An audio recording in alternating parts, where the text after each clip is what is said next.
பீகார்ல 57% இருந்த பெண்களுக்கும் குழந்தைகளுக்கும் எதிரான குற்றங்கள் 26% இந்த 5 வருடங்களில் குறைந்திருக்கிறது. அது நிதிஷ்குமார் தானே சார், பாஜக சார் அதுல எதுங்க?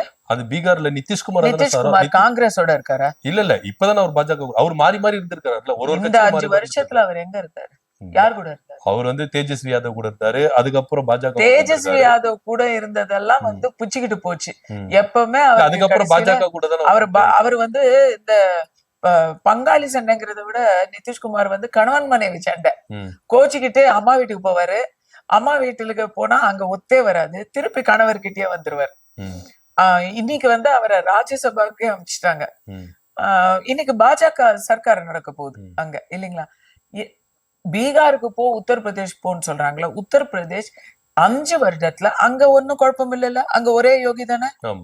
அந்த யோகியுடைய சர்க்கார்ல மிக அதிக அளவுல குற்றங்கள் கம்மியானதும், மிக அதிக அளவுல குற்றங்கள் நீதிமன்றத்துக்கு வந்ததும் உத்தரப்பிரதேஷ்ல அதிகம், தமிழ்நாட்டுல கிடையாது.